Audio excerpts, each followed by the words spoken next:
We are looking at God's design part 2. Last week we looked at God's design part 1 and we talked about, can someone remind me what we talked about last week? God's design part 1 through the lens of trauma. So today we are looking at God's design part 2 and we are looking at what I call essentials and non-essentials. Essentials and non-essentials. For instance, I studied estate management and there's one course that we used to do there. They call it valuation. We did accounting too. I did a bit of, not a bit of law. Law is property law is one of our major course. And we did other courses. We did some other courses that were, in higher institution, there's what they call borrowed course. Borrowed courses. All those borrowed courses, maybe they just give you something you do for your 100 level, something you don't really pertain to what you want to do. But then imagine having A in your maybe B in your borrowed course, and then your major course you now have D there. Those major courses that used to have like 4 credits here, units, all those things, you go just dey cry. So when we talk about relationship, there are things that are essential and there are things that they are not really, they are negotiable. There are negotiable things, there are non-negotiable things. There are things that you can overlook when you are looking at a partner or when you are trusting God, when you are choosing a partner. And there are also things that you cannot overlook. In the book of Amos chapter 3 verse 3, the Bible says, can two work together except they agree? Can somebody open that place for us? Because sometimes you can just assume that that's what the scripture says and open the Bible and find out that's not the proper way that the scripture put it. Amos chapter 3 verse 3 say, can two work together except they agree? So when we talk about God's design, essentials and non-essential, let me give you an example. Imagine moving to Abuja and then so you call these people agents. Say, please, can you help me look for a house, a 5-bedroom flat that have a mango tree inside, has an orange tree inside, has a what they call it, a watermelon this year and a rice tree inside. And then also help me look for, they must have like two, what they call this thing now, where they swim, pool that has a pool inside. Do you know that for 5 years they may not see that kind of thing? Hmm? Do you know if two people are looking for, maybe they are looking for a house and one is saying all these things that I just mentioned, I want to say, and the other one say, you know what, just help me look for 5-bedroom flats that has a lot of space. I'm going to plant all those things myself. Do you know the one who said help me look for the one with space will get the house? In fact, the plants go don dey grow before the other one will get. In fact, the other one you may not even get that type. Are you getting me? You may not even get that. So what you really need sometimes, as you are looking for that kind of house, is what you need is space. It's not really all those plenty things, except you want to wait for a very long time. You see, in relationship, there are things that are negotiable. And sometimes when I see people discuss about some things, now allow me, permit me for what I want to say now. I think that, and I believe, not that I think, when it comes to relationship, age sometimes. Now, I'm not saying that everybody that is old, they have wisdom. Foolish people also grow old. I get my point. But I'm saying that from my observation, now, I'm not talking from biblical point, from my observation, I think that age really matters sometimes. Because I've had the privilege to know people, certain people about 5 years ago, and the things that they consider to be what they are looking for now that they have grown a bit, maybe 3 years, 4 years, somebody at 22 or 23, now they are around 28, 29. What they are looking for is no longer the same thing they were looking for when they were 23. I usually give this example. At maybe 7 years or 6 years old, your favorite TV stuff may be a cartoon, where you are watching a cartoon, Johnny Bravo, all those things. But as you grow older, you may still love cartoon or you still watch cartoon. But as you grow older, you find your father who is 68 years always watching the news because the news is affecting his income. Imagine now they brought tax, they brought new things. He will be calculating how many this amount if they remove this tax. So your favorite TV now is not just the one that gives you pleasure. The one you watch the most is the one that affects you. Are you getting my point? So it also shows that there are things you call red flags when you have not grown. As you grow, you find that they are no longer red flags. Do you know some people, when they were unbelievers, they did not know the Lord? What they consider to be red flags, you have not that this in since. What they consider to be red flags when they were unbelievers will not be what they are considering to be red flags now that they are mature in Christ. Some people will say all those boys when they speak in tongues, rubbish. Don't stop it, just leave it like that. All those boys when they speak in tongues, but what happened? All those boys when they speak in tongues, they don't like them. Even some brothers too. You see all those church girls when they do religious things. But as you grow in your work with God, as you begin to even pray in tongues, in fact, you now say, I like somebody that loves the Lord, though, that prays in tongues, that is doing this and that, because as you grow, What you call red flag before is no longer what you are calling red flag now. I said all this to say that, see, before you make certain life decisions, there are areas you must have grown. Do you know there are people who married certain people years ago? What's the problem? Why are you not taking it back now? Speak it here now. You know, there are people who married certain people years ago, and now that they are grown, whether in their finances or in other areas, they are ashamed to walk around with those kind of people. That's why you must marry according to your future, not where you are. So there are people who maybe they were not aware that their life is going to turn out good or certain things, and they marry certain people for where they are. And as they go, they find that those people can no longer fit into. But you don't marry in this Christian race, you stay there. You don't know, you don't marry. So I'm just saying all this to say that there are certain growth that you must allow to happen in your life before you make certain permanent decisions. There are certain growths that must happen in your life before you do what? You go ahead and make certain permanent decisions. If those growth has not happened and you make those kind of decisions, many times you may even regret it. Why do I have to do these things? Why do I have? So, like I said, see, God will not recommend a part. God can only recommend a partner for you. God will never force a partner on you. You can be praying and God can show you a brother or a sister, or God can bring a name to you. God can recommend, but God will never force. God can recommend, but God will never force. So I find it very funny when people go to a sister or they say, God told me that you are my wife. God told me that you are this and that. And the sister came up and said, God, I have not heard God. You are not my husband. Move ahead. And the people will say, I will not go. Even the sister will go ahead, get married to somebody else, they will still be waiting. I need to tell you today that as much as God speaks, God does not force people to do his will. That's one thing you need to know. God God does not force people to do what? To do his will. So God can say, Mr. A is your wife, Mr. A is your husband. You can go and meet Mr. A, Mr. A say your head is too big. God is not talking to me, and the person will marry somebody else. I know somebody who told his child before he died that God called him to be a man to preach the gospel, but he refused. He didn't preach the gospel. He worked in a company, and he didn't preach the gospel till he died.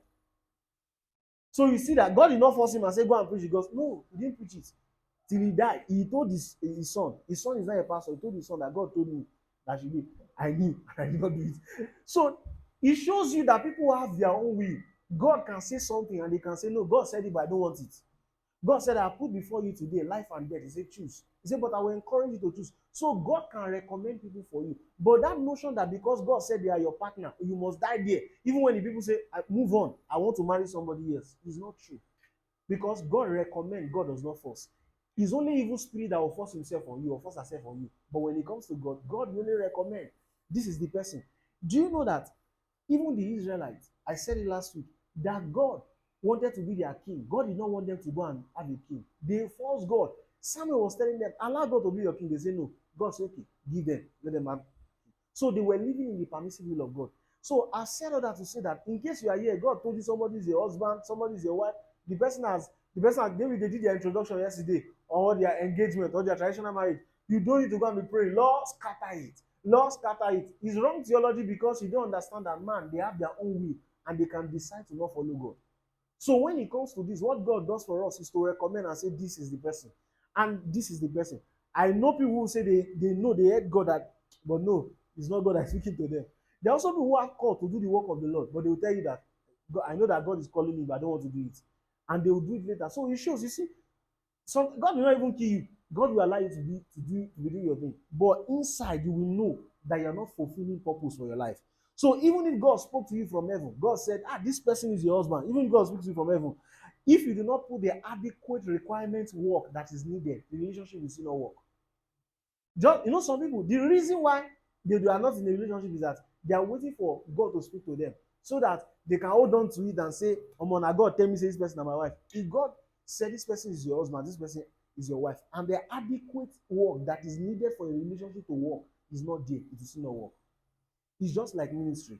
The Lord call you, start a work for me, and then maybe when God call you, God show you visions of people that will come, multitude, crowd.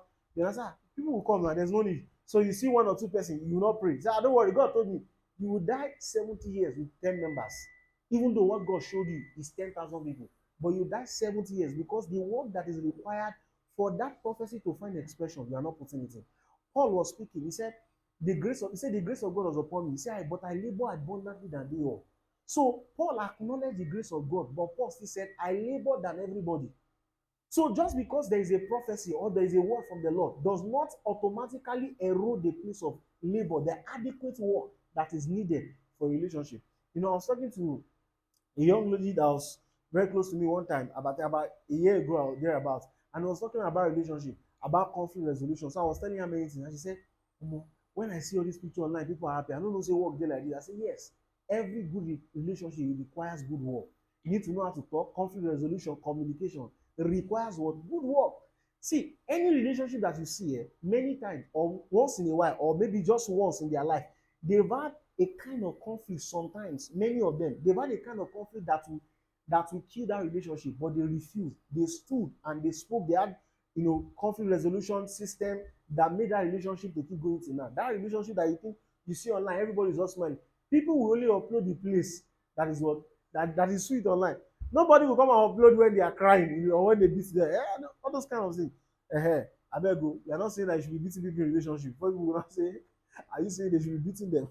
People say talk. So I'm saying that even if God said that somebody is your partner, you guys prayed, you had confirmation, you asked a lady out, and then the lady now told you that even God told me that you come and ask me out, and God told me. So God, you both of you, you have the confirmation that God spoke to you. If they require work that is needed for the relationship to work, if you don't put it in, it will still not work. The Bible already told us the example that is very common that we give from scriptures. The example of Paul and Barnabas. The Bible said while they were praying, the book of Acts chapter 13, verse 2. It says, separate me, Paul and Barnabas, for the work of the ministry where I've called them. Their relationship was ordained by God. But when you go to chapter 15, they had a fight because of John Mark. And Barnabas went his way, Paul went his way. That disagreement was not the will of God. It was their own human, they were not able to manage their conflict and they went their separate ways. So it shows they sleep. So it shows that just because God says something does not mean it will just automatically work out like that. Even as a guy, I was reading a book from a senior man of God, and he said in his book, a senior man of God, this book was written years ago. He said, even if God told you that she's your wife, you don't need to go and tell her. You need to come up with, better. Do you get my point? You need to come up with something. You talk to somebody. Some people, the way they ask me out, me, I don't like you just because God told me. You see some podcasts online, you go say, me, I don't like you. There are things that God will say to you. You don't need to go and tell the person that. Maybe as the relationship is progressing, see, when I came, it was because God told me. It was because God. Because sometimes when you say God told me, what are you? So you are trying to make those people look as if they are disrespecting God. God told me, and you are saying no. You will regret it. You don't know. Those kind of things. So this is not Nigeria film. So you must understand that there are adequate, things that you need to put in place, even if God spoke to you. And also, you don't always need a dramatic speaking from God for you to marry somebody. Do you know that in scripture, the Bible never told Abraham specifically, the Bible never showed us that God spoke to Abraham to marry Sarah? Now, don't get me wrong. See, sometimes people over spiritualize things. You are coming to a local church. You saw a sister coming to the church. Love the Lord. You've had conversations with her consistently. You guys share the same value. You don't need a dramatic. See, sometimes the way God speaks to you is by putting desire in your heart. The way God speaks to you is by what? Putting desire in your heart. I'm not saying don't take it to the place of prayer. You are seeing a sister that you like, you guys are speaking. I'm not saying don't go and pray about it, but I'm saying that you don't need dramatic speakings of God. Some people they say, if God don't speak to me like this, I need to get dream like 4 times. God speak to me through dream. Then our neighbor will be prophet will also confirm am for me. Before I go know say God dey talk to me. No, God lead us sometimes by desire. You are seeing the brother in church or the sister in church, both of you are talking, you love the Lord, you share the same value, you hear the same thing. You can say, oh, God, I've seen somebody. God will not many times come and say, that is your wife. How many people in scripture do you see that God said that is your wife? Apart from this person who married an harlot, and then again, Isaac, the way Isaac married was also like that because the servant prayed and said, Lord, the person who will marry my boss son, which is Isaac. Apart from those two scenarios, you will never see any scenarios where God calls somebody and say, go and marry this person. So God lead us by what? By desires. See, and there are people you don't need to pray about. You know that this person is not your person. See, there are spiritual people that when I see people they are dating, I'll just know this relationship will never work. Because you people are not even going the same way at all. There are people you don't need to pray about. You just know that this person is not the will of God for you. And there are times, not because they are bad people, you people are just going different, you're not going to the same route. Imagine a pastor now marrying a model who is always on magazine with bikini. So you now come to church on Sunday, and you now on Sunday in front of your church, you are selling your mama's magazine where is there with bikini. So they are just things that you just know. There are people you don't need to pray about. We are not demonizing this. I'm just saying that there are, even if both of you are Christians, there are times when you are not going the same way.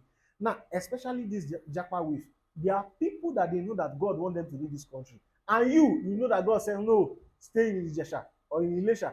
So both of you can. There's no way you walk. Do you get it? So there are things you don't even need to pray about. You just know that our visions, this thing does not align. So God don't need to speak to you in a dramatic way. I know people that they always, when somebody is asking them how they share, they are always looking for one dramatic leading. They are always, see, don't make all these things. You can turn it to become an idol. Where if you have not seen one specific, no, when it comes to relationship, God can lead us by desire. And when you have seen the sister, you guys are talking the values, you can go to God, see what I've seen. Do you know even sometimes God will not ask you to do certain things? You want to do them, and then you go and talk to God. God, I want to do this thing. Can I do it? And God will say, go ahead, go and do it. The intent, see, the source of that thing will not be God asking you to do it. You can just say, this thing is a very good thing. Let me go and ask God. God, can I do it? God say, go and do it. There are things that have changed people's life now. I think it was P. Daniel that was speaking the other time that how YMR started. It was his own personal retreat that God took from me and told to YMR. He used to go to camp. It's every last few days of the year. From there, that's how YMR started. So don't think that God, he said, don't think that God came to him and said, hey, now you come and start YMR. No. So there are things that you'll be the one to even ask God, God, can I do this thing? And then God will not say, okay, go ahead and do it. So all I'm saying is that when it comes to these relationship things, it's not every time God will not come and speak to you in a dramatic way. In fact, many people, just because you heard somebody's testimony, as I came out and God spoke to me, look red, look right, look left. That lady wearing blue and black is your husband, is your wife. No, it won't always happen to everybody like that. See, some of us, or for some people, you may not even see an angel to Jesus. When I mean an angel, all those, the kind of angel that we usually envision in our mind, that you see them, they are wearing white. No, you may not see that kind of encounter. And it does not mean that you are not doing something, that you are doing something wrong. Do you get? The way God speaks to each and every one of us is very different. So, you should not marry anyone out of pity, and nobody should marry you out of pity. Don't say, this person, you no get mama, you no get papa, who will come, you don too suffer for this life. And na fine girl, make I just help am. You don't marry anybody out of pity. Have you seen women when they are pregnant? Eh? Have you seen people when they are pregnant? Women when they are pregnant, this is what they look like. If you don't love some people, you cannot stay with them. So loving somebody must, see, marrying somebody must be somebody that you genuinely love. If you see the way the Bible asks us to love, the Bible says love. So the Bible did not give you any, the Bible gave us the condition of how to love. It said love as Christ loved the church. Now, if the Bible just say love your wife, you can say, okay, I'll just love her. This is the way Kogi people usually love their wife. I will love like that. These are, but the Bible said God gave us a criteria, a standard of how to love. He said, love as Christ loved the church. And Christ did what for the church? He died for the church physically. You see that what the Bible even gave us to do, love, is even very hard. It's because some people are not meeting up to that standard. That's why we think that submission is harder. But what Christ gave to men to do, he said, love as Christ loved the church. Meaning, no matter what happens to your wife, the Bible has given you a commandment. She played her hair, she didn't plait her hair, love. Hey, she wake up in the morning, her mouth is smelling, love. She did this one, she's taking kite, love. So the Bible gave us a condition and a standard of how to love. Love as Christ. So you should not marry anyone out of pity. And let me tell you something. No pastor should, a man of God was sharing one time, a pastor called him, just called him and call one star, say that's your wife. I've seen ministry where people marry like this. I don't know if you have seen the videos online, where people will line up men and now say, pick the one you want. People will pick like that. See, you are picking something you will live with forever. So which one do you like? I pick this one. I pick this one. Like say na point and kill, like say na fish, I mean na pepper soup. I pick this one.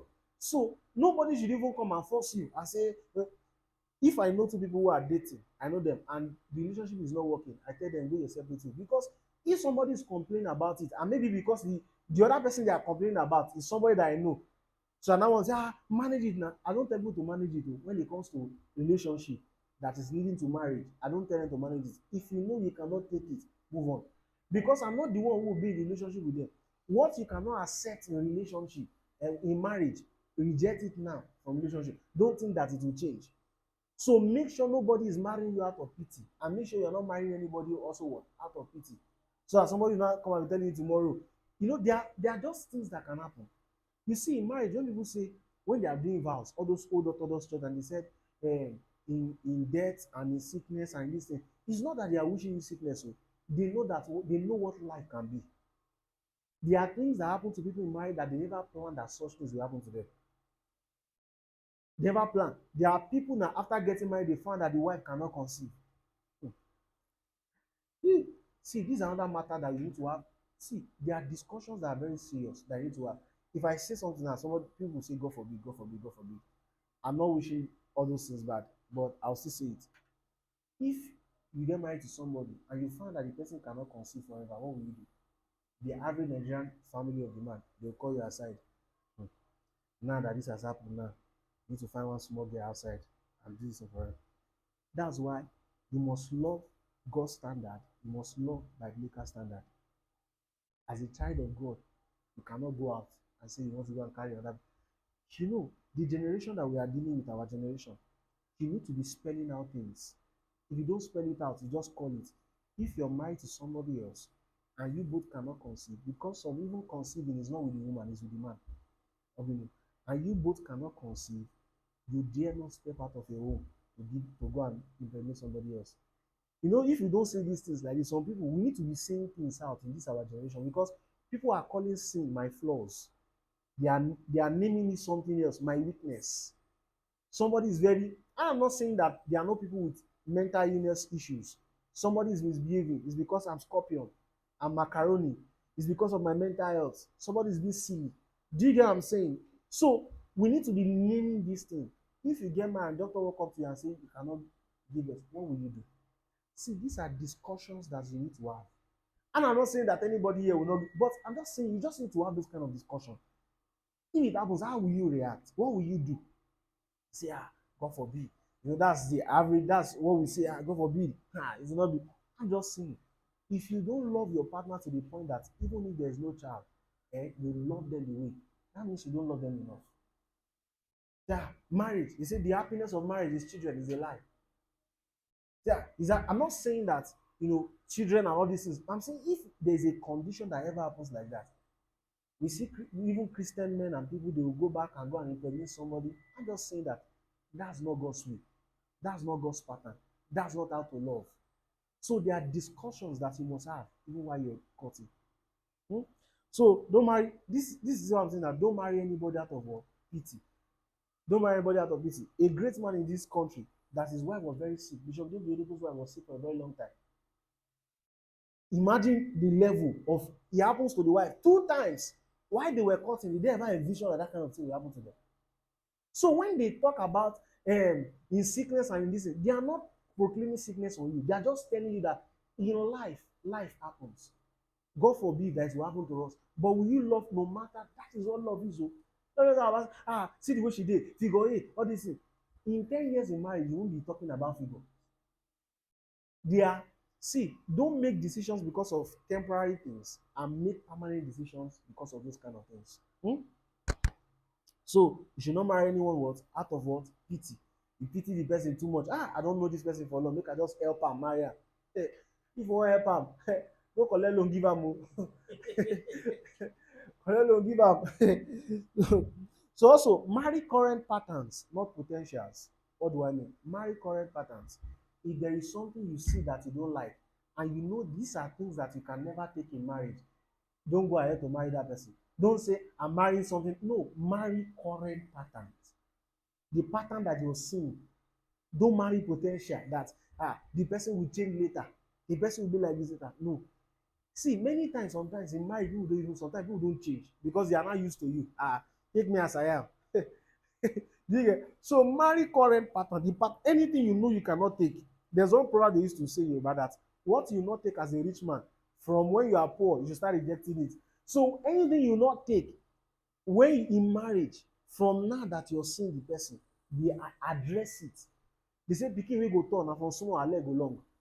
So if you know this thing that I cannot take, this person is behaving like this, I cannot take it o, make sure you do what? You address it. All this, I was thinking that it's going to change. There was this sister one time that was in our local church. You know, she was trusting God for marriage, and she prayed one of our, there's this yearly conference that we usually have in the church. I said, this is the last time I will come here as a single person. The next year, one brother came, was asking her out. The brother was coming to our church. We now found that this brother was anything that wears skirts. Do you know, I have not seen this brother before that is not chasing a woman, either with car or with his leg. I've seen this when he's chasing, he saw me now, he was not doing like this. So we call this our dear sister. I say, look at what we are seeing now. Say, I know that he's chasing me, but he will change. And then he will change. When he married this lady, in fact, he started by first sleeping with her consistently before they got married. After marriage, he now started kissing somebody else in the church. He now told the lady in the same church that I used to say, I see you. If I see my wife, you know that legendary line. The lady came and told us, and look out, marry that kind of thing. She knew. There are people who saw certain things and they still go ahead with it. In courtship already, somebody is slapping you already, and then you went ahead to marry the person. And people have a very funny way. See, you have issues. Maybe both of you have not settled the issue. Then the next thing the guy will now bring flower to propose to you. Make sure you settle those things before you say yes. Some people use things, you know, they will just be using all those things to, before you know, you will not see the things you are supposed to correct, you will not correct it. So make sure what you marry is what? Is current pattern, not potential. I know that people change you, but make sure you are seeing current pattern of how they move, how they do things. See, the Spirit of God can also nudge you, especially when the Spirit of God is nudging you. We used to have a sister, when we used to have online prayers a lot, we used to have this particular sister. She told me a story, and her friend, I think they confirmed it. When she was in school, she was dating this particular guy, and she was suspecting that this guy was moving. He said one night she woke up, she's a bit prophetic, the sister, she's prophetic, and she just said the name of the guy's mother, and that say the name of the guy's mother. So she logged into the guy's Facebook and put the name. The guy's mother's name was the guy's mother's password. I mean, the guy's password for Facebook. Omo, say when he logged into Facebook, he went to the DM. He was hosting crusade with ladies. Crusade. He said there was. So the Spirit of God can be nudging you. You know, sometimes also when you are in love, sometimes it's people outside. You may not be seeing it. People outside will be showing you, see this, see this, see this. Now, person will take alcohol, the shark. Person will not take am, you dey shark am. So person will not take am, na him go fit tell you say, but the way they move, you go fall inside gutter. So marry what? Current pattern, not what? Potential. If this person is not changing from this thing, don't go ahead with it. There must be certain, you know, communication, discussion that you both of you must sit down together, you know, to discuss. So if the person is not changing and they are not willing to change, you are not seeing that they are changing, oga, run for your life. So essentials and non-essentials. Number one, make sure you are marrying the opposite sex. Make sure you are doing what? As a man, you are marrying a what? A woman. And as a woman, you are marrying a what? A man. No, they come and say there's what they call Christian gay, Christian lesbianism, Christian this and that and that and that. That one is what? It's not here in the Bible. So make sure you are doing what? See, 10 years ago, 20 years ago, we don't even need to add these things to all these things. But now, you need to add it to. There was somebody who was a leader of a fellowship in Nigeria, left the fellowship and went abroad. Now, he's a great Christian. I don't even know how that kind of statements that were not used, statements that are not coming together before. The words that I've never heard together before in my life. Now I'm hearing them together now. Gay Christian. I take even much gay Christian. And we are not trying to mock anybody or trying to demonize you, but we are saying that if you really love the Lord, God will begin to utter your desires. So as a man, you marry a woman. As a woman, you do what? You marry a man. Number two, someone who loves the Lord and is committed to a local church. See, when we say someone who loves the Lord, the definition don't change. Oh. I saw an interview, a lady, all her breasts like this, she kept it outside as if she's hawking it. Say, but somebody was not asking her, hey, what do you want? Say, a God-fearing man that loves the Lord. The interviewer first laugh. He say what? Because the interviewer said was looking at her, you, a God-fearing. We're not judging you, but see, when you say you're a God-fearing person, we must see that outflow of when you say you're a God-fearing person. Don't say God is in the heart. It's a lie. What is in the heart will show out. Anything you are eating, it will show in your body. You are product of what you are taking in. So if you say you're a child of God, we should see it. The way you speak, the way you talk, the way you dress, it must show. So this lady said, I want a God-fearing person. The person first like, then she went further. A God-fearing person that can sleep with her very well. Probably not even before marriage. Ah, yeah, yeah, yeah. Oh, but God go. I mean, not even inside marriage, before marriage. Oh. Ah, well, God go dey heaven. Just dey laugh. Ah, sometimes if God wan laugh, he go just open Nigeria, dey watch us. Yeah. What will you do? God. So we have demonized what is God fearing.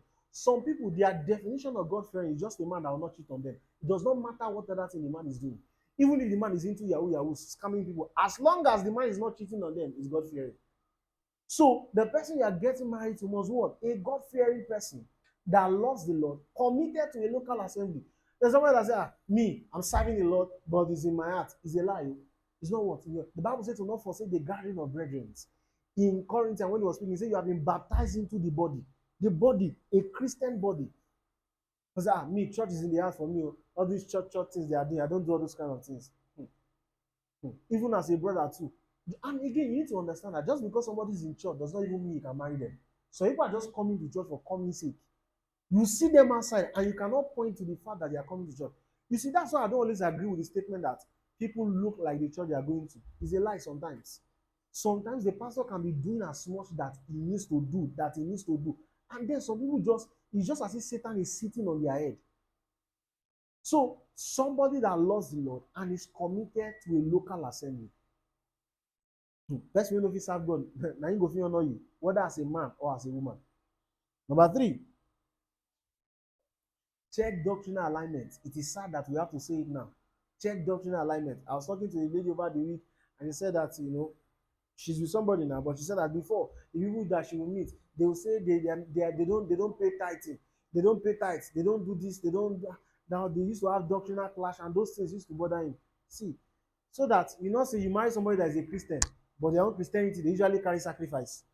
In Lagos, somebody went to a church in Lagos, say in the middle of service they brought out goat and they were doing sacrifice in the church. Before you go to sleep for night, as you dey pray in tongues, somebody will now brought one thing on your head, awoo, awoo, and the person will be speaking in tongues, and do awoo. So make sure you both align, doctrinal alignment. And do you know that people are coming to church, they can be coming to the same church and they have doctrinal disagreement. Some people go to church that they don't even trust what they are teaching. I've had people like that. And my man said, just leave the church because you will not be blessed. The man of God is teaching every day, and you come and be talking to somebody else to counter what he's saying. Me, I may not agree what the man of God is saying, but me, I'm not in the church. You are there. He will pray for you. You lift up your hands every day. No. So doctrinal alignment. Before you speak in tongues, somebody will come and slap your mouth. What are you saying? Oh, shirubu, we are saying here. So make sure what? It is sad that we have to look at these things, but these are things that you must what? Look at. Number 4, make sure you are marrying a believer. It is sad that there are Christians who will tell you that they fell in love with somebody that is not a believer. I want to answer you now. If somebody, we don't hate anybody, we love everybody, but the Bible says to not be equally yoked. There is no way that God will tell you that somebody that is not a believer, he will never be, he does not want to be a believer, that's why go and marry the person. No. No. I saw something online the other, I think 2 days ago. This particular lady, she started as sharing Christian content. Then she moved a bit to being a vocal feminist Christian. Then she moved a bit to being a strong feminist. Then she now moved now into being an atheist. Just moving gradually, gradually. So I'm saying that marry somebody who is a believer. Oh, see somebody is a believer. Some pastors, they are pastors, but you cannot even call them a believer. See, let me tell you something. I've forgotten how they put this thing together. Do you know you can be a believer and not be a Christian? And this mean you can be a believer and not be a Christian. Meaning that you have believed the gospel, but your life is not showing that you have believed it. The reason why they call them Christians in Antioch was because they were behaving like Christ. That means you can believe the gospel, but your life is not, we are not seeing any form that we can even look at you and call you a Christian. The way you are behaving. You know, there are brothers that in their locality where they are staying, there are people that they just see them carrying Bible, they cannot evangelize them because every woman wey dey that domot, they don chase everybody finish. There are also ladies who are there baptizing everybody for that area, so they cannot really evangelize them. So you can be a believer and not what? Be a Christian. So when I say marry a Christian, that's what I mean. Because some people they'll tell you that, have you seen code like this before? The most wicked people are religious people. Have you seen? See, some wicked people, they are believers. They are not Christian, but they are believers. In certain organizations, people who steal money, who will do deal, who will do all form of wickedness, go and check them, they are Christians. Even check online. People who dance and do all kind of new things and all that, go and check them. Maybe they are not serious Christians, but you see their foundation that they were believers. So when I say make sure you marry a believer, I'm not just talking about somebody who believes the Bible. Somebody that you can see that at the when he sees the word of God, he or she they tremble at seeing the sight of the correction of God's word. You have never done something. They have never done something before. We say, God spoke to me and asked me to go and make amendment, or to go and apologize, or to go and say something. Somebody that truly what fears the Lord. You must marry a what? A believer. This thing look like all these things they are simple now. People fall in love, and you find out that who they fall in love with is not even a Christian. So you must make sure somebody that what we say a believer, a Christian, somebody that will see one of the when a man of God shared something one time, and he said that one of the answers to a good marriage is to walk in the spirit. Go and check what the Bible calls walking in the spirit. Long suffering, love, kindness. If you can walk in the spirit, both the man and the woman, they will have a good marriage. Walk in the spirit. So you see somebody that comes to church every day. That they come to church every day does not mean you can marry them. Some who come to church every day. In fact, there are people who listen to sermons of people that have listened, me too, I listen to them consistently. And the way they are behaving, I'm tempted to call them sometimes. Are you sure is this thing we are listening to? Have you seen people who are going to good churches where their pastors are teaching well? And you see the way they are behaving, you ask yourself, are you listening to this person that I'm listening to? Because their life is not reflecting what they are listening to. It is sad. Number 5. So number 4, I said make sure you are marrying a what? A Christian. Number 5. On the same intellectual level, make sure the person is on the same intellectual level, or one who is working towards it. And wait, when I say intellectual level, I'm not really saying that you have PhD. The best also have PhD. When I mean intellectual level, permit me. I'm not just talking somebody, but you see, foolish people also have PhD. A professor, thank God I'm not the one who said a professor. Patu told me what's his name the other day, was saying that a professor does not mean you cannot be foolish. Foolishness is in every category. Professors are they are foolish professor, they are foolish PhD holder. Thank God the person is a professor. He has both masters, PhD. So he's saying that there are some of his mates that are also foolish. So when I'm talking about, I'm not just talking about maybe you went to school together. There are people that you both have better PhD or masters together. When they speak on certain issues outside that thing that they learned in school, when they speak outside other things, people wonder, are you a human being at all? Social media has made us understand that just because people are educated does not mean they are not foolish. They are intelligent in regards to what they study. But when it comes to normal area of life, many intelligent foolish people, permit you to use that word, intelligent word. So marry somebody that you're on the same intellectual way, not just about the education. You know, a man of God said when he got married to his wife had masters and he has just OND, ordinary national diploma, but the wife with masters. But it does not mean they can talk together, they can have conversation together. Not when you are thinking about when you are going to Zamfara, the person is going to Kuje prison, different things. I don't know, have you ever had this kind of scenario before where maybe you grew up in a particular area, then you give your life to Christ, something happened to you, you moved out of that area, just you left. Then maybe something brought you back to that area, and there are people you used to relate to before. So you went back to them, you're having discussion. As they are discussing, nah, this is not classism. You are not even doing it because you have more money. No, but they are discussing. It's as if they are taking you back to 1990. All the things they are saying. We are talking about Nigeria. We are talking about how everybody is, learning a skill, doing something. Say, you see that girl for that street. As you are trying to talk, they are just dragging you back. They are just dragging you back. Do you get? So when I'm talking about being on the same wave of intellectual level, that's what I'm talking about. That you must be able to come to agreement on things. You must be able to see things in the same way. Not just because there are people with just ND or secondary school SAT that when they talk about other life issues, they even beat certain people who have MSc. Because apart from what they read in school, any other thing at all, they are foolish, intelligent, foolish people. In fact, Nigeria is one of the places that expose those kind of people. We see it in our political scene that people can be very intelligent in school, but when it comes to this thing, they are very foolish. So you can see somebody who studied economics in school, he was the best student.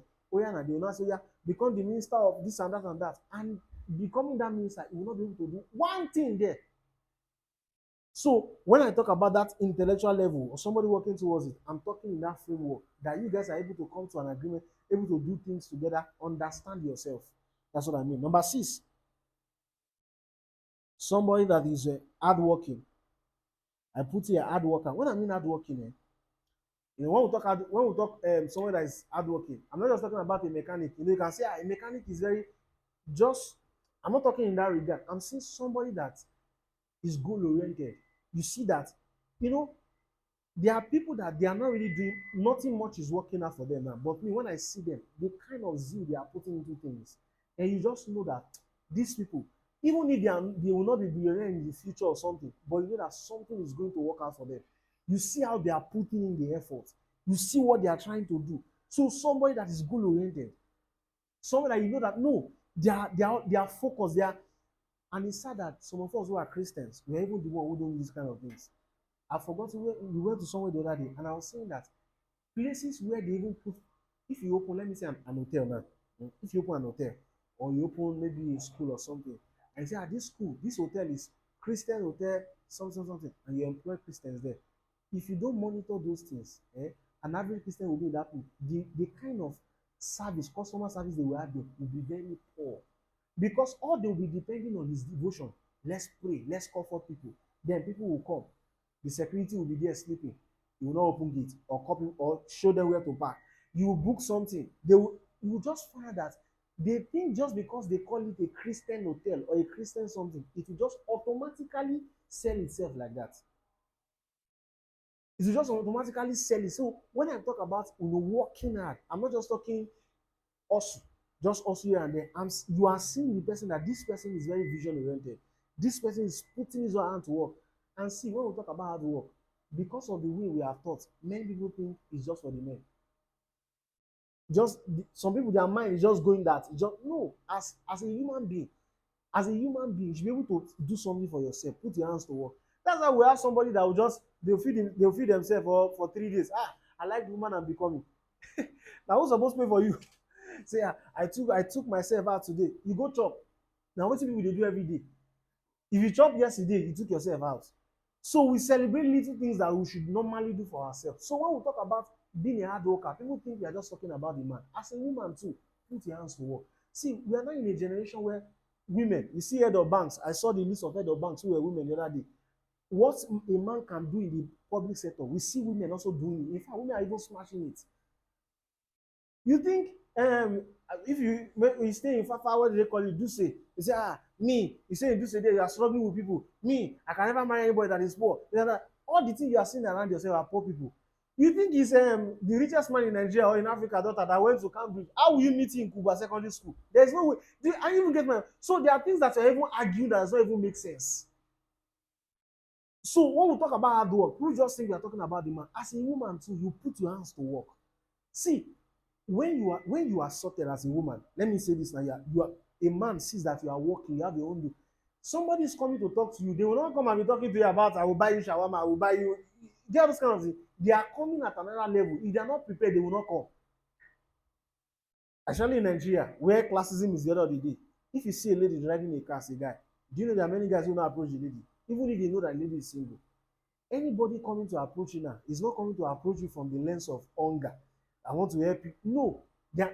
So when they see that you are doing your own, you come out, you are paying your own rent by yourself, you are feeding yourself. Maybe even have a younger brother you are training in school. Anybody coming to you is coming with respect. Let's say because they buy you food, they now say, yeah, come to the house now, let's go to the house together. No, they can't do that to you because they see you safe. You have your own class. Let's say somebody will buy food of 2,500 naira for you. Say, let's go to the house now. They won't say that to you if they see the kind of level you're operating from. So putting your hands to work is not just for the men, it's for both man and what and woman. I was telling somebody the other day, why are you always thinking that a man will always do something for you? I'm not saying that a man will not do something for you, but I'm saying that do you know you can be a billionaire? The Odogu that you think you want to marry, you can be the Odogu yourself. The Zenith Bank person, the lady who is the head of Zenith Bank, about I think a few months ago last year, she has 5 children. The new head of Zenith Bank, a lady. She's now, they say she came into Zenith Bank as a NYSC person, a copper. She walked away till that place.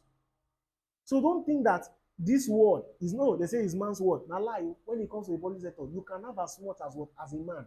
You can put your hands to work and even do better and beat even men. in their own place.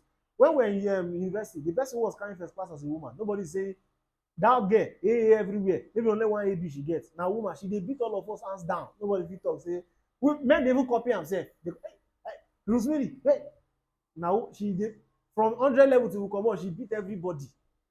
Na woman, she beat everybody. Nobody come say ah no. So when we talk about hard work, we're not just talking about man. Each and every one of us. Number 7, one whom money is not his or her God. One who money is not what his or her God. When money is not the person's God. See, when I'm talking about money is not their God. You see, when you are marrying a man that loves money too much, you go just make dem no take person do ritual one day. There's this Nigerian movie I saw one time, long ago. You know this their billionaire movie they used to do ritual long ago. So this lady was praying that God will give her husband, you know, she was trusting God. Then at the point, now I've seen the movie before, but I didn't really think much about it until I saw the movie with, I think, a pastor kind of. So now she was praying, nobody was coming. Then at a particular time, 2 people came. One was a small chemist owner, you know, was asking her out, and then another guy came who was a millionaire driving jeep, and so she fell in love with the chemist and left the guy who was rich. But you know what happened? You think the chemist later used her do ritual? But that's not what I'm even going to. The man of God now said something. He said that I've seen the movie before until I saw the movie with him. He said, did I observe something? I say what? He said, when she was looking for a life partner, she prayed. God brought them. He said, when they came, she didn't pray again to choose. She just took what she wants. Then from she just say, I fell in love with this one, she took the best. Say she didn't pray again to say, God, 2 people came now. What should I do with it? So you must understand that if you follow somebody that God is their money, as a man, you know, I saw something that happened recently that this guy that scammed somebody I think $2.5 million. I don't know if you have seen it. If you see the system, I was watching the video, I see Jesus Christ. They even went to church for Thanksgiving. They were doing charity. As a woman, the wife even they put her something, she put out a trolley and she said, ah, God has blessed us with this. It was from that picture decided because they have been trying to trace where he was staying. They were not able. It was from that picture that the wife posted. Now, so okay, this particular, they now started tracing them. Now, there's no way you say your husband, you know what your husband is doing, and all of a sudden your husband gave that kind of money and no questioning. Okay, when you're not questioning and find that you are still staying enjoying the money. See, if you marry somebody that money is their God, either they use you to do ritual as a man, you, or they will do something that will put you in problem. They are always, there is nothing they cannot do for money. See, as a human being, each and every one of us, we must have limits that we cannot go for money. When it comes to this one, I cannot do it too. There are things you cannot do for. And like I said, we are handling a generation where we have to be spelling it out. You're a Christian, you should not be doing Yahoo Yahoo. You're a Christian, you should not be doing deal in your office and be taking money at the back of your boss. You're a Christian, you should not be doing 419. They should not say you should go and buy something of 10,000 and you inflate it to 15,000. We need to be spelling this thing out. If you marry somebody that money is their God, and if you now marry a woman so that money is their God, she will put you in debt. You will always want to do things that is bigger than you. And look at our neighbor. Because people who money is their God, one of the things that fuel it is comparison. Look at our neighbor. See, we are staying in one bedroom flat, they are staying in second thing. Their children is going to a school of 400K. Our own is going to 70,000 naira. I will change them by September. If you marry people where their money is their God, see, no matter how much you have, I want to tell you, see, no matter how much you have, there are people who have more than you. Somebody, it was if you buy a phone now, see the way iPhone 17 is now. Give me iPhone 17. If you use this for 3 years or 4 years, you will start craving another one. In fact, by next year, they'll bring another one. See, the need of man, you cannot satisfy it. That need is there, is a vacuum that only God Himself can fill up. That vacuum is what? Is what only God Himself can fill up.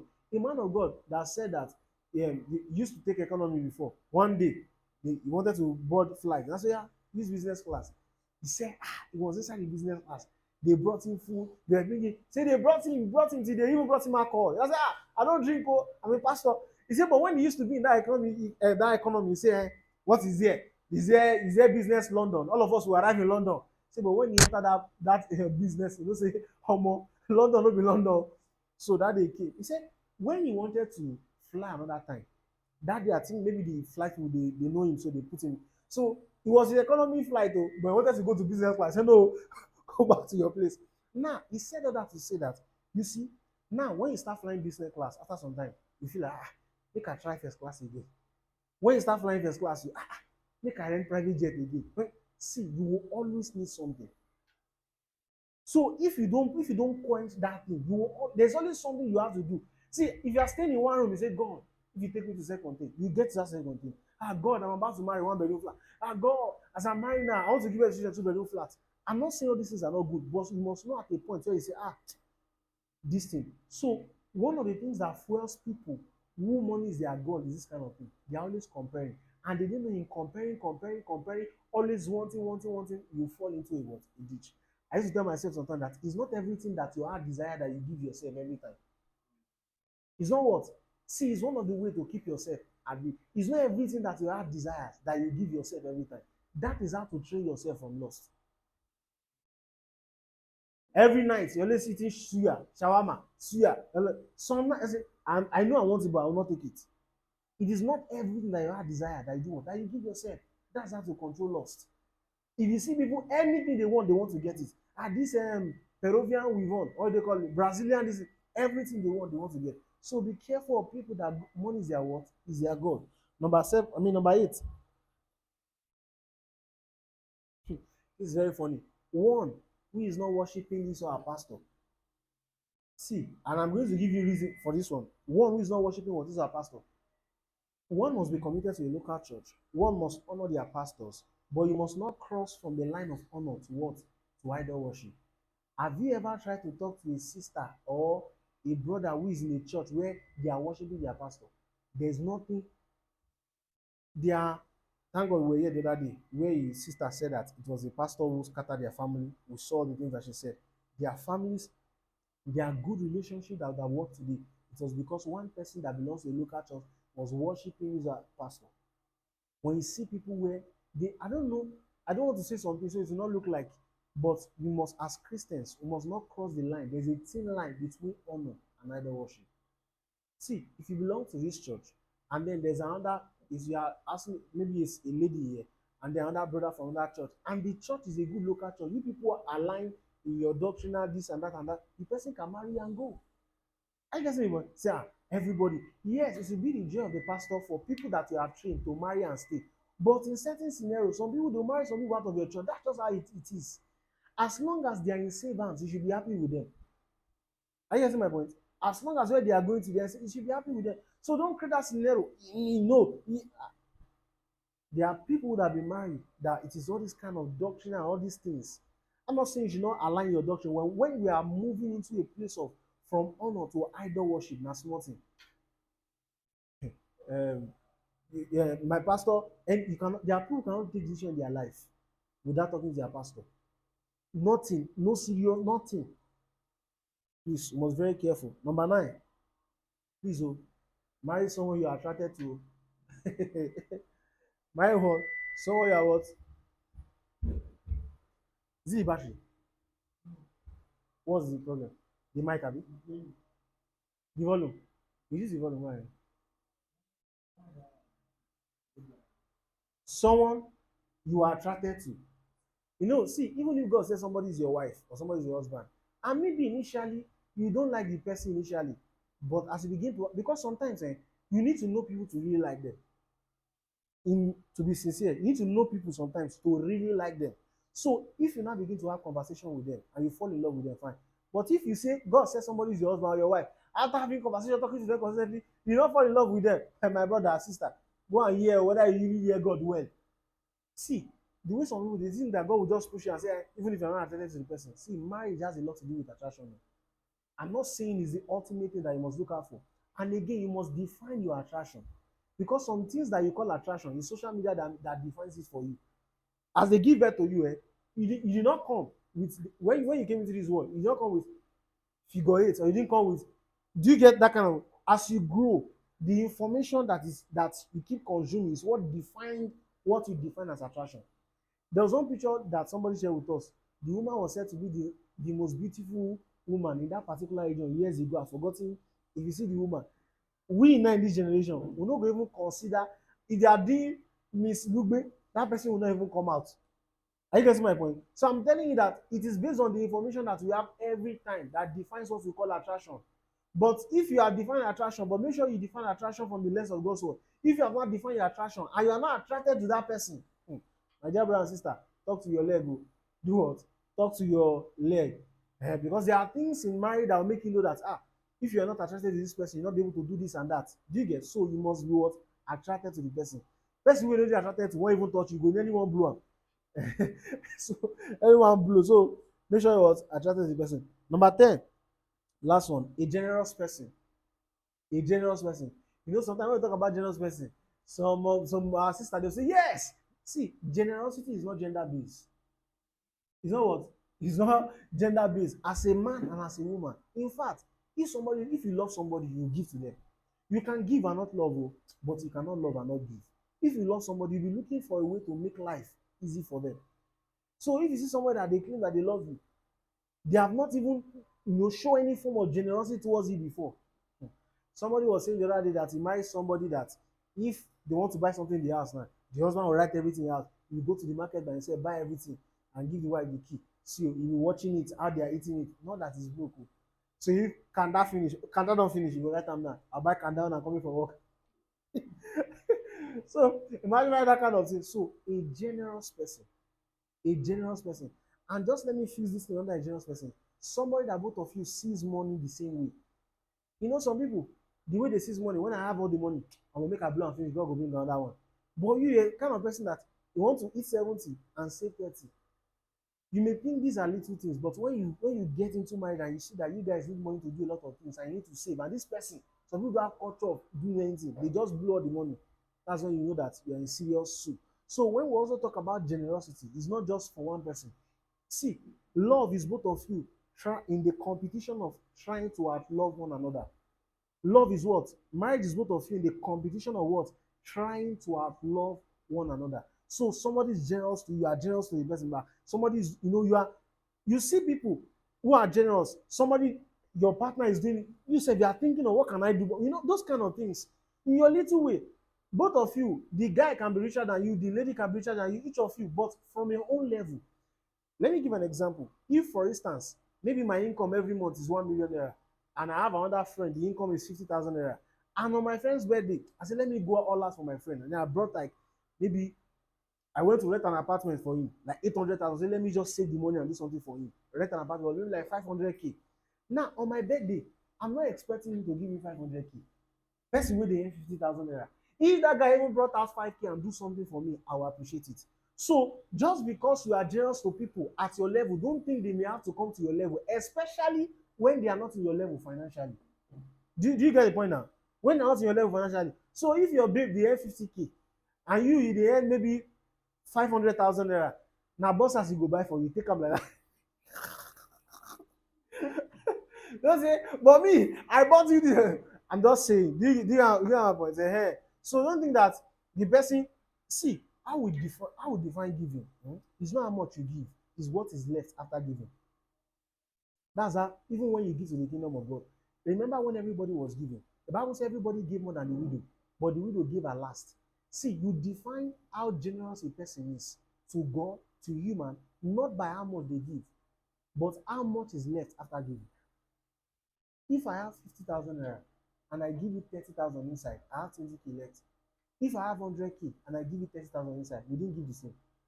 I have 50K, I gave more than the person who gave 100,000, who gave 30,000 when they have 100K. That was what God was defining as generosity. That's why in church, we cannot give award to who is more generous. We don't know. It's only God who knows. You can give 100K for your 150 salary. Somebody is earning 10 million and the person gave 1 million. Do you know you give more than the person? Before God, you give. In church, I will be happy. Thank you for the person. Even me now, I will be happy too. So I won't lie. Person gave 1 million. Thank God though. And my council bill is sorted. But before God, you give more than the person. Because you gave 100K from your 150. The person gave 1 million from that 10 million. You gave more than the person before God. That was what God was teaching with the woman. Where he said everybody gave more than her, but she gave her widow's mite. So that's how we define what? Giving. So make sure what? Generous person. You are generous to the person is generous to you. Not just the person who is just taking. You said, Even if you don't have a job, once in a while, even from the one they are giving you, you can save some time and say, "Ah, this one."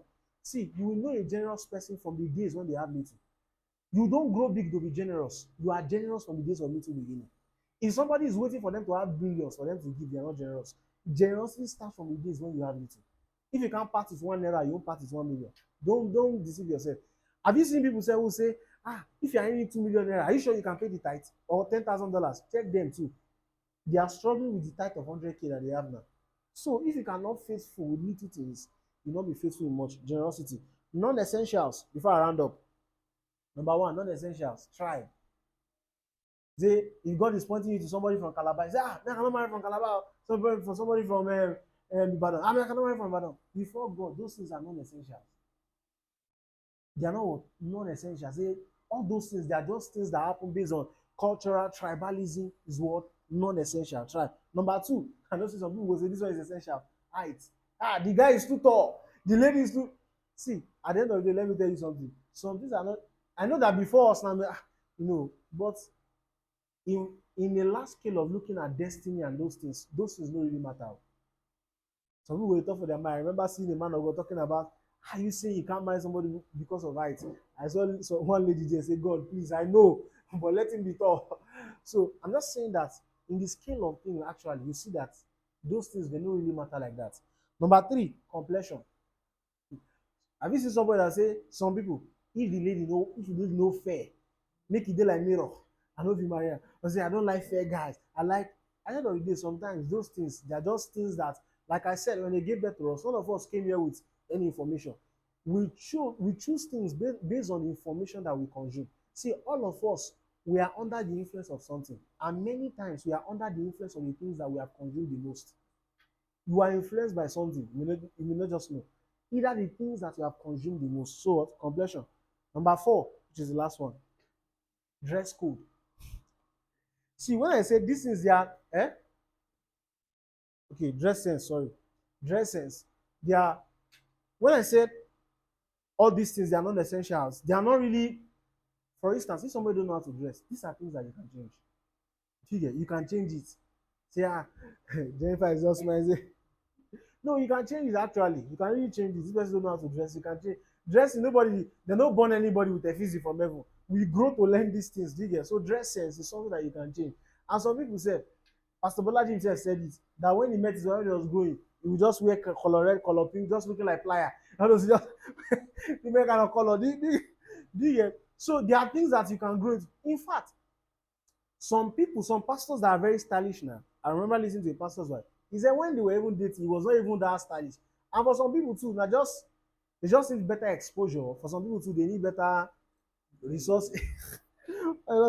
Better resources to what to be that stylish. So this is their what they're just non-essentials.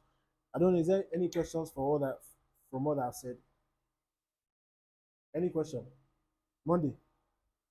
Any question? All right. Sorry, I forgot. All right. I'm going to treat in this thing. I'm going to treat handling parents.